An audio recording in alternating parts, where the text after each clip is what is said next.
Today we shall continue with the book Bhakti, the Art of Eternal Love. A pure devotee wants nothing but bhakti. In the Hari Bhakta Sudhodaya, it is stated that Prahlada Maharaj, a great devotee of the Lord, prayed to Narsimdev, the half lion, half man incarnation, as follows: My dear Lord, I repeatedly pray unto your lotus feet that I may simply be stronger in devotional service. I simply pray that my Krishna consciousness may be more strong and steady, because happiness derived from Krishna consciousness and devotional service is so powerful that with it one can have all the other perfections of religiousness, economic development, sense gratification, and even the attainment of liberation from material existence. Actually, a pure devotee does not aspire after any of these perfections, because the happiness derived from devotional service in Krishna consciousness is so transcendent and so unlimited that no other happiness can compare to it. It is said that even one drop of happiness in Krishna consciousness stands beyond comparison with an ocean of happiness derived from any other activity. Thus, any person who has developed, who has, uh, thus Thus, any person who has developed even a little quantity of pure devotional service can very easily kick out all the other kinds of happiness derived from religiousness, economic development, sense gratification, and liberation. There was a great devotee of Lord Chaitanya known as Kulavcha Sridhara, who was a very poor man. He was doing a small business selling cups made from the leaves of plantain trees, and his income was almost nothing. Still, he was spending 50% of his small income on the worship of the Gangas, and with the other 50% he was somehow living. Lord Chaitanya once revealed himself to this confidential devotee, Kolavecha Sridhara, and offered him any opulence he liked. But Sridhara informed the Lord that he did not want any material opulence. He was quite happy with his present position and wanted only to gain unflinching faith and devotion unto the lotus feet of Lord Chaitanya. This is the position of a pure devotees. If they can be engaged 24 hours each day in devotional service, they do not want anything else, not even the happiness of liberation or becoming one with the Supreme. In the Narada Panchatattva, it is also said that any person who has developed even a small amount of devotional service doesn't care a fig for any kind of happiness derived from religiousness, economic development, sense gratification, or the five kinds of liberation.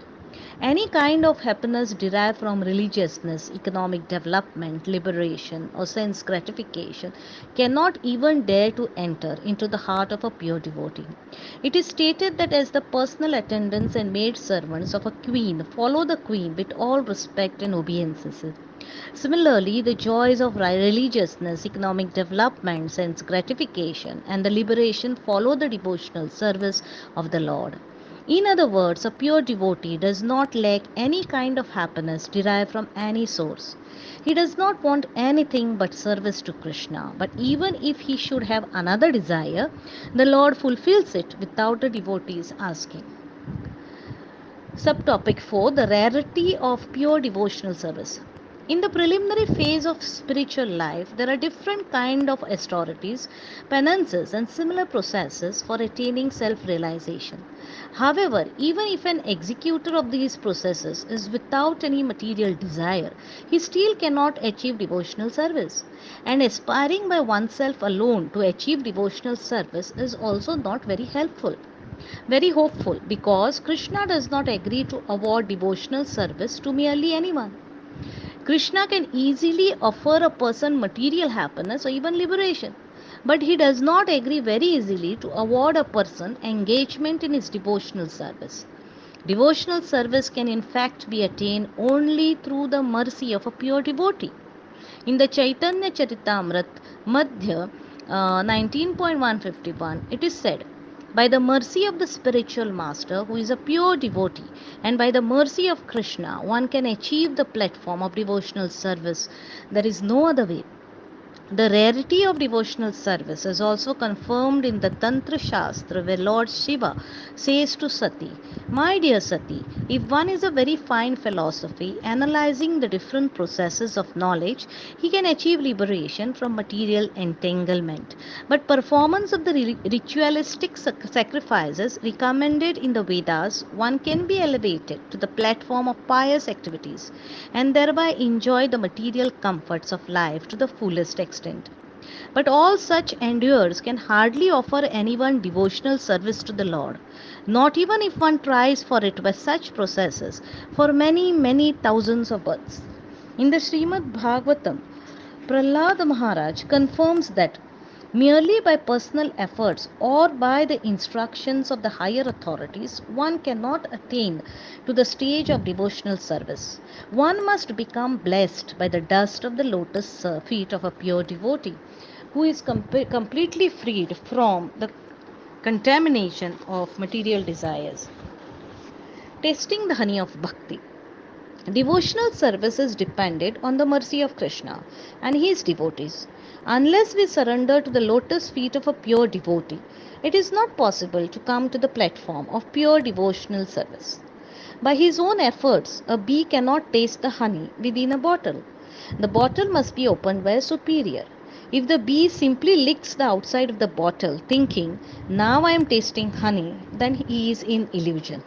Similarly, no one can enter into devotional service unless the door is opened by a devotee. Therefore, Rupa Goswami says, Adau Guru Va Shriyam. The first step in devotional service is to accept a guru from a disciplic succession that follows the principles of bhakti. Then you will very easily enter onto the path of devotional service.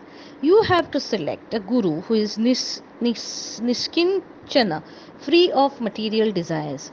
One who has accepted the lotus feet of the Lord has finished with all his material desires. Such a pure devotee wants only to be engaged in the Lord's service in whatever condition of life he is in. King Yudhishthir was such a pure devotee. In the fifth canto of Srimad Bhagavatam, Narada says to Yudhishthira, "My dear king, it is Lord Krishna, known as Mukunda, who is the eternal protector of the Pandavas and the Yadus. He is also your spiritual master and instructor in every respect. He is also worshipable God for you. He is very dear and affectionate, and he is the director of all your activities, both individual and family. And what's more, he sometimes carries out your orders as if he were your messenger. My dear king, how very fortunate you are, because for others all these favors given to you by the Supreme Lord would not even be dreamt of." The purport of this verse is that the Lord easily offers liberation, but he rarely agrees to offer a soul devotional service. Because by the devotional service, the Lord himself becomes purchased by the devotee. Thank you, devotees. Hare Krishna.